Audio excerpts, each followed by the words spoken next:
সামনে বর্ষাকাল আসছে। আমি প্রথমে ডিএমএসপি থেকে শুরু করে যারা আছেন সকলকেই, দায়িত্বশীল সকলকেই বলছি, সোশ্যাল নেটওয়ার্কের ব্যাপারে যেটা নিজের নিজের এলাকাকে সতর্ক থাকো, যাতে কোনো ঘটনা দিয়ে আপনাদের মনে কোনো উত্তেজনা পরিবেশ তৈরি করতে না পারে। মনে রাখবেন, শিলিগুড়ি বলুন, দার্জিলিং বলুন, কালিম্পং বলুন, জলপাইগুড়ি বলুন, ওদিকে উত্তর দিনাজপুর বলুন, দক্ষিণ দিনাজপুর বলুন, কোচবিহার বলুন, 4-5টা দেশের বর্ডার আছে। সুতরাং আপনাদের জায়গাগুলো আরো বেশি সেন্সিটিভ, খুবই সেন্সিটিভ। সেই জন্য আপনাদের কাজটা খুব মন দিয়ে, কাকে কান নিয়েছে বলে কান নিয়ে পালাই, তাহলে কিন্তু উত্তেজনা বাড়বে, বর্ডারগুলো অশান্ত হবে।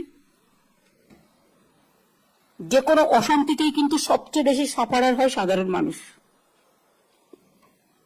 এবং প্রশাসনের যারা আছেন তারাও খুব ডিস্টার্ব হয়। সুতরাং মনের শান্তি, মানসিক শান্তি এগুলো বজায় রাখবার জন্য সকলের দায়িত্ব কাঁধে কাঁধে। বর্ষা ইতিমধ্যেই শুরু হয়ে গেছে। গত কয়েক বছরে আপনারা আমফান থেকে শুরু করে নানা রকম সাইক্লোন আপনারা দেখেছেন। রাজ্য, জেলা, ব্লক স্তরে কন্ট্রোল রুম চালু করতে হবে এখন থেকে।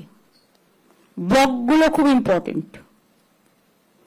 জেলা ম্যাজিস্ট্রেট কখন কি বললো তারপর আমি করব তা নয়, ডিএমরা তো নির্দেশ দেবেনি, কিন্তু নিজেদেরও পালন করার দায়িত্ব অনেক প্রয়োজন আছে। সমস্ত অফিসার স্টাফদের সর্বোচ্চ সতর্কতার পর্যায়ে থাকতে হবে। এনডিআরএফ, এসডিআরএফ, ডিএমজি, সিভিল টিমগুলোকে। উত্তরবঙ্গে বন্যা হয় মূলত আপনারা জানেন তিস্তা নদী, তোর্ষা নদী, রায়ডাক নদী, সংকোষ নদী, ডিমা, কালচিনি, বিভিন্ন নদীগুলো যে উৎপত্তি স্থল, যে ক্যাচমেন্ট এরিয়া, অর্থাৎ সিকিমে বর্ষা হলে আমরা ডুববো। বেঙ্গলটা হচ্ছে জাস্ট একটা নৌকার মতো। ঝাড়খণ্ডে বর্ষা হলে ডুবে যাবে দক্ষিণবঙ্গ, ভুটানে বর্ষা হলে ডুবে যাবে উত্তরবঙ্গ, নেপালে বর্ষা হলে ডুবে যাবে উত্তরবঙ্গ।